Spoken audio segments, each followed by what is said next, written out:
ज़मीं तेरा आसमां, तू बड़ा मेहरबान, तू बख्शिश कर सभी का है तू, सभी तेरे खुदा मेरे, तू बख्शिश कर।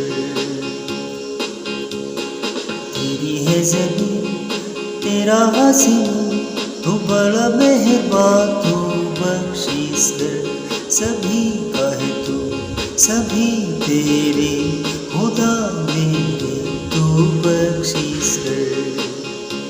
तेरी मर्जी से मानो हम इस दुनिया में आए हैं, तेरी मर्जी से मानो हम इस दुनिया में आए हैं।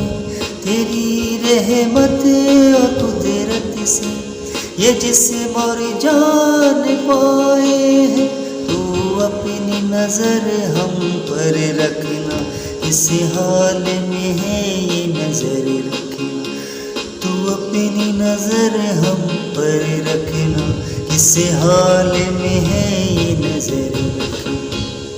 तेरी है ज़मीं तेरा आसमां, तू बड़ा मेहरबान, तू बख्शिश कर सभी का है तू, सभी तेरे खुदा मेरे, तू बख्शिश कर।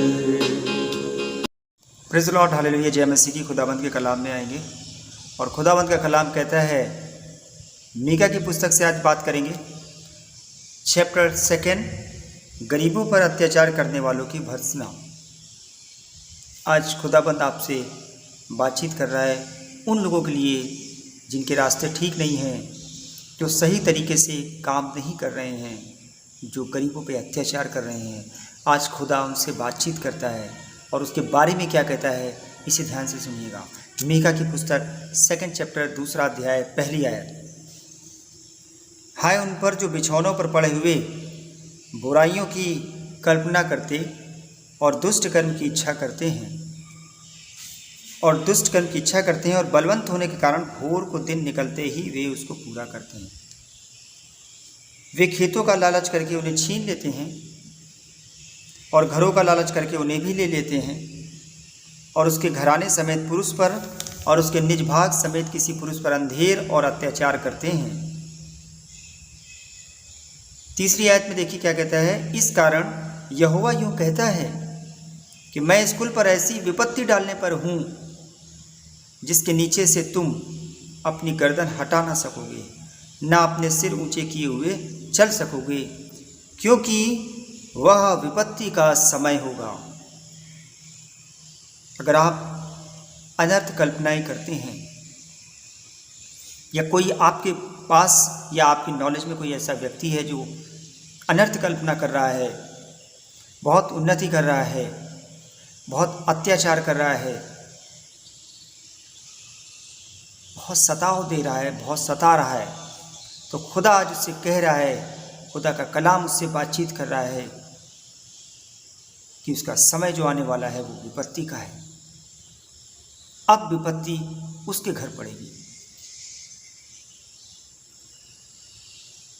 हमें खुदाबंद ने, हमारे पिता ने अपनी आत्मा हमको दी है कि हम उसको जानें और उसकी महिमा करें,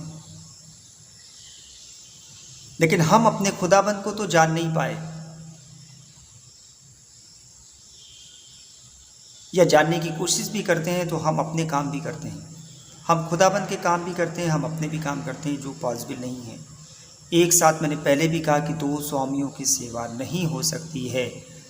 आप एक साथ खुदा की महिमा और एक साथ शैतान की महिमा, बुरे काम जो होते हैं वो हमारे शैतान की महिमा कराते हैं हमसे। हम दोनों काम एक साथ नहीं कर सकते।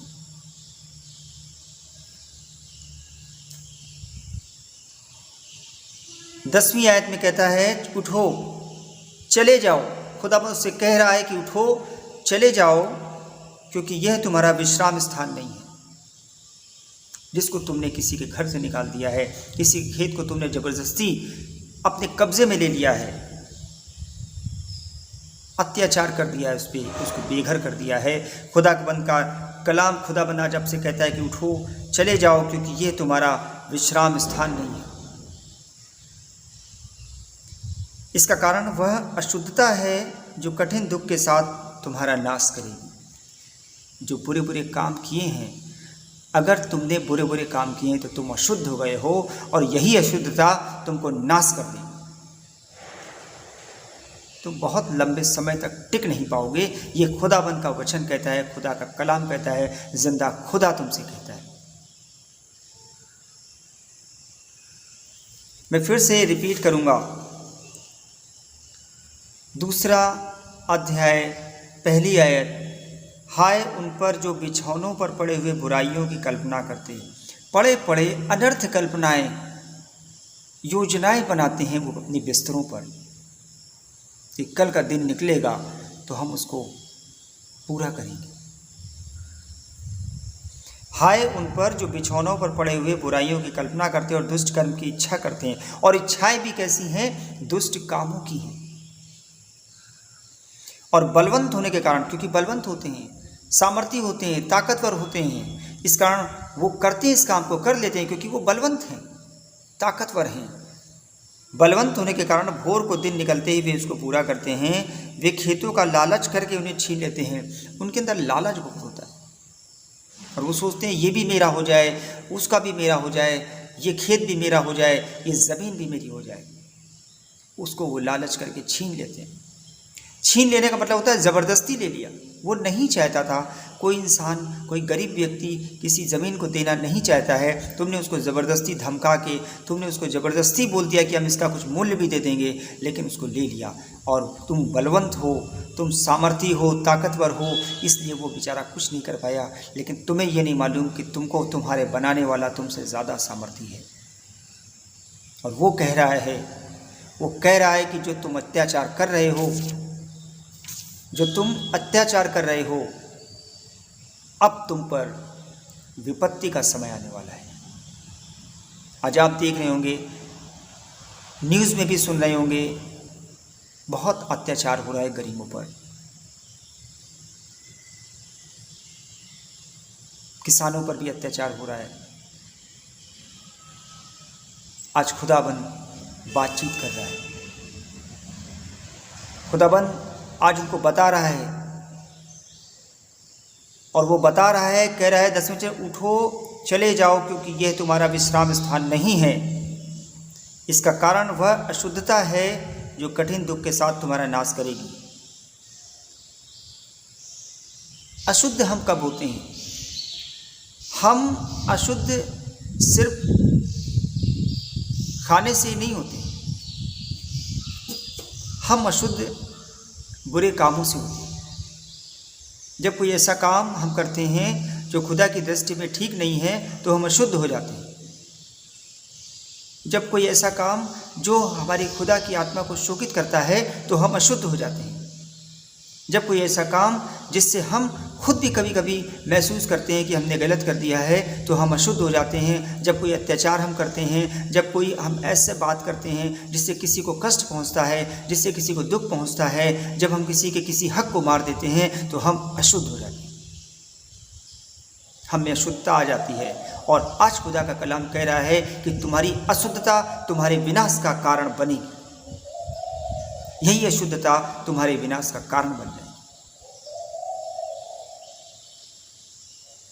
इसलिए अभी भी वक्त है, अभी भी वक्त है, इससे पहले कि खुदा का प्रकोप तुम पर आ पड़े, इससे पहले कि खुदा की विपत्ति तुम पर आ पड़े, तुम अपनी सोच को बदल लो तो तुम्हें जीवन भी मिलेगा और तरक्की भी मिलेगी।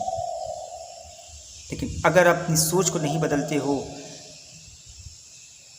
ऐसा नहीं कि खुदाबंद तुरंत डिसीजन नहीं लेता है, ऐसा नहीं है।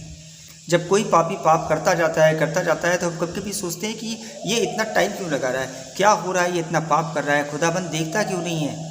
लेकिन खुदाबंद अपने उचित समय पर कार्रवाई करता है। वो कहता है कि मैं उचित समय पर कार्रवाई करूँगा, और वो आपको भी टाइम देता है, वो हमें भी टाइम देता है, जिसे हम समझ नहीं पाते। वो हमें और आपको समय देता है कि शायद अभी भी समय है, बदल जाओ, चेत जाओ, वापस लौट जाओ, बंद कर दो पाप। लेकिन हम इसे समझ नहीं पाते और यही हमारे विनाश का कारण बनता है। आज खुदाबंद ने जो भी आपसे बातचीत करी है, इसको अपने दिमाग में रखिएगा और सोचिएगा कि कहाँ पे आप गलत कर रहे हैं। अगर आप अनर्थ कल्पनाएँ कर रहे हैं तो सोचना बंद कर दीजिए। अगर आप किसी का अनर्थ कर रहे हैं तो आप बंद कर दीजिए। किसी के बारे में बुरा सोच रहे हैं तो आप बंद कर दीजिए। खुदाबंद को आपको इसका हिसाब देना पड़ेगा।